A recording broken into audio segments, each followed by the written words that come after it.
If corruption is a disease then transparency is a central part of its treatment. ये statement Kofi Annan के द्वारा बोला गया था। इस स्टेटमेंट का मतलब है कि अगर किसी भी स्टेट में करप्शन एक मेजर प्रॉब्लम है तो इसे ओवरकम करने के लिए गवर्नमेंट को ट्रांसपेरेंट होना होगा। इसके कहने का मतलब है कि अगर कोई गवर्नमेंट कोई स्कीम लेके आती है तो ऑब्वियस सी बात है वो गवर्नमेंट उस स्कीम के लिए कुछ फंड भी एलोकेट करेगी, 1000 करोड़, 2000 करोड़, 3000 करोड़, कुछ इस तरीके से।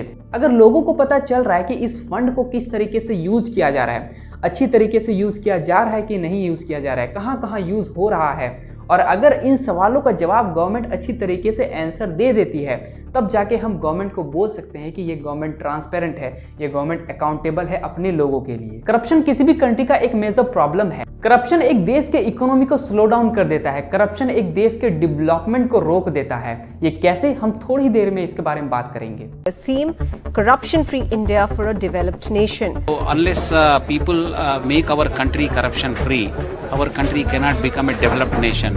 Currently, like people call it no developing nation. So if we have to make it developed nation, then we have to ensure that people participate in making it corruption free. And everybody's participation is needed. Individual also should not indulge into corrupt activity. They should, if somebody else is indulging, they should report their corrupt activity to the right agency. Been arrested on charges of corruption. He is said to have pulled off a massive teacher recruitment scam. In return, he secured cash, gold, jewelry, and property bonds. Bundles of cash, scores of gold bricks, and jewelry worth crores. Together, they're worth $6.9 million. The piles of cash are almost vulgar and fodder for meme factories. Needless to say, this is ill-gotten. Almost $6.9 million. Out of this amount, $6.3 million was seized in cash. Transparency international जो एक non governmental, एक independent organisation है, उसके द्वारा 2005 में एक survey conduct करवाया जाता है जिसमें पता चलता है कि 62% इंडियंस को किसी न किसी तरीके से रिश्वत देना पड़ता है गवर्नमेंट ऑफिशियल को, घूस देना पड़ता है गवर्नमेंट ऑफिशियल को अपने काम को करवाने के लिए। फिर 2008 में एक सर्वे कंडक्ट करवाया जाता है जिसमें पता चलता है कि 50% इंडियंस को पहली बार ये पता चलता है कि किसी भी काम को गवर्नमेंट ऑफिशियल के द्वारा करवाने के लिए हमें पैसा देने की जरूरत है, मतलब रिश्वत देने की जरूरत है।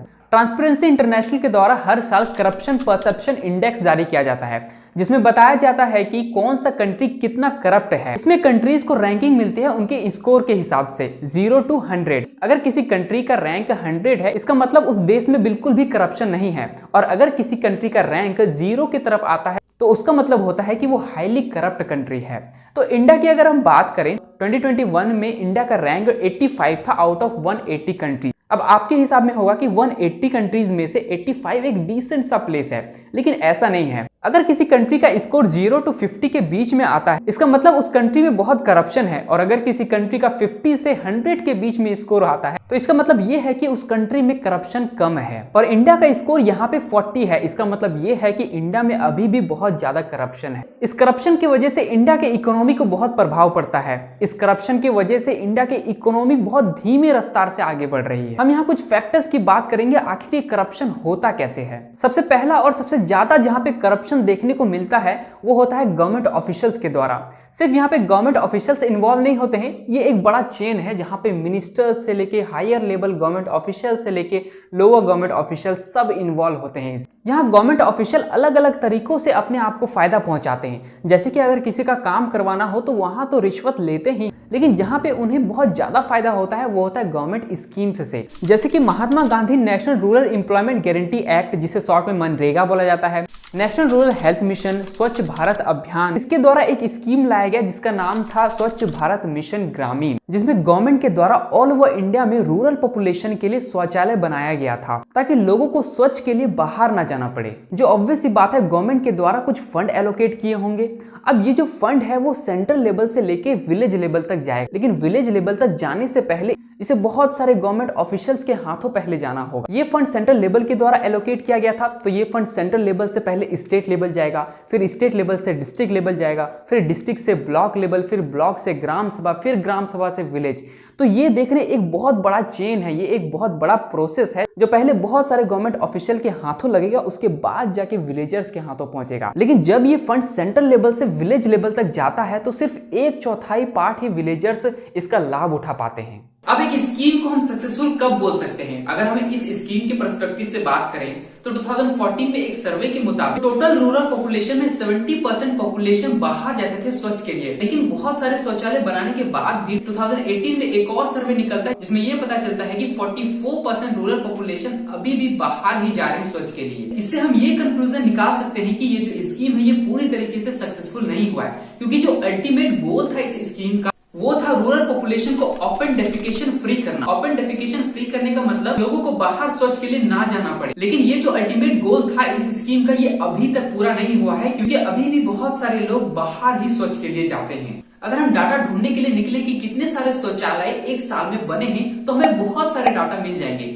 लेकिन एक्चुअली में कितने सारे शौचालय यूज हो रहे हैं इसके बारे में कोई डाटा नहीं है। बहुत सारे गवर्नमेंट स्कूल बना तो गए हैं, बच्चे उस पर जाते भी हैं, मिड डे मील खाते भी हैं, लेकिन जो अल्टीमेट गोल होता है इन स्कूल्स का, जो कि है बच्चों का अच्छी तरीके से एजुकेशन और उनका ग्रोथ, वही पूरा नहीं हो पाता है। इसके कई कारण हो सकते हैं, या तो शौचालय को पब्लिक के कन्वीनियंस के हिसाब से ना बनाया गया हो, या तो इन शौचालय में वाटर फैसिलिटीज ना होना। तो कई ऐसे रीजन हो सकते हैं इसके पीछे। नजर खाली जो एक रिसर्च फेलो है research institute for compassionate economics में, उनके द्वारा ये कहा गया है इस गवर्नमेंट को अप्रिशिएट करना चाहिए क्योंकि इन्होंने स्वच्छता को बहुत बड़ा प्रायोरिटी दिया है, लेकिन साथ ही साथ टॉयलेट्स बनवाना और उस टॉयलेट्स को लोग यूज कर रहे हैं कि नहीं कर रहे हैं ये दोनों अलग चीज है। इन दोनों पे इंडिविजुअली हमें ध्यान देना पड़ेगा। तो एक स्कीम को हम सक्सेसफुल तभी बोल सकते हैं जब वो सोसाइटी के द्वारा एक्सेप्ट किया जाए, जब वो सोसाइटी उस स्कीम से कुछ लाभ उठा पाए, और नहीं तो इतना पैसा लगाना पूरा व्यर्थ चला जाएगा। जिस तरीके से गवर्नमेंट हर साल डाटा पब्लिश करती है कि हमने इस साल में इतना टॉयलेट्स बनवाए, उसी तरीके से गवर्नमेंट को ये भी इंश्योर करना पड़ेगा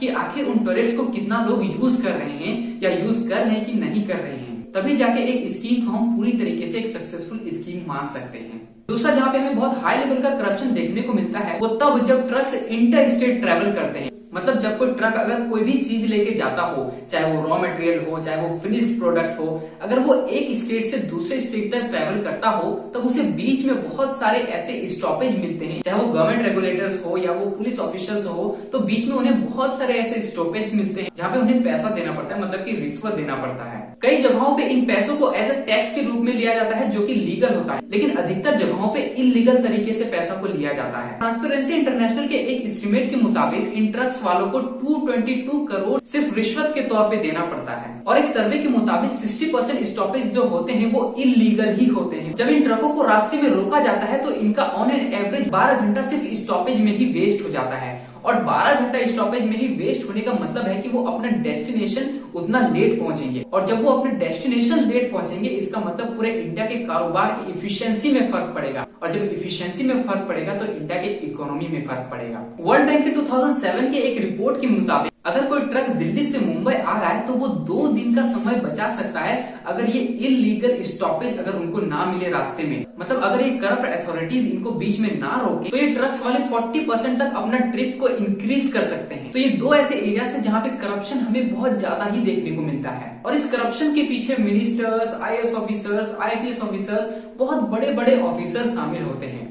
एक बात यहाँ पे समझ में नहीं आती कि IAS ऑफिसर्स, IPS ऑफिसर जो होते हैं वो ह्यूमैनिटी की सब्जेक्ट पढ़ के इन पदों पर बैठते हैं। ह्यूमैनिटी का मतलब होता है इंसानियत। इंसानियत के बारे में पढ़ के इंसानियत के ही अगेंस्ट जा रहे हैं, ये कहाँ तक सही है? अगर IAS ऑफिसर, IPS ऑफिसर ही इस तरीके से करेंगे तो हम अपने नेता से क्या ही एक्सपेक्ट कर सकते हैं। अगर हम इंडिया के स्टेट्स की बात करें तो सबसे ज्यादा IAS ऑफिसर हमें बिहार में मिल जाते हैं, झारखंड में मिल जाते हैं, लेकिन सबसे ज्यादा करप्शन यहीं पे हमें देखने को मिलता है। 2021 की रिपोर्ट के मुताबिक 75% बिहार के लोगों को रिश्वत देना पड़ता है इन गवर्नमेंट ऑफिशियल्स को ताकि उनका काम हो जाए, और अगर झारखंड की बात करें तो ये 74% है। आखिर ऐसा क्यों होता है कि पूरे देश का सबसे अच्छा दिमाग हमें बिहार, झारखंड में मिलता है, लेकिन सबसे ज्यादा करप्शन भी यहीं पे होता है? इसका जवाब हम भी जानते हैं, इसका जवाब आप भी जानते हैं, लेकिन अगर हमें करप्शन जैसे प्रॉब्लम से छुटकारा पाना है जो एक देश के इकोनॉमी पे बहुत ही बड़ा प्रभाव डालता है, तो सबसे पहले इस गवर्नमेंट को ट्रांसपेरेंट और अकाउंटेबल होना पड़ेगा अपने लोगों के लिए।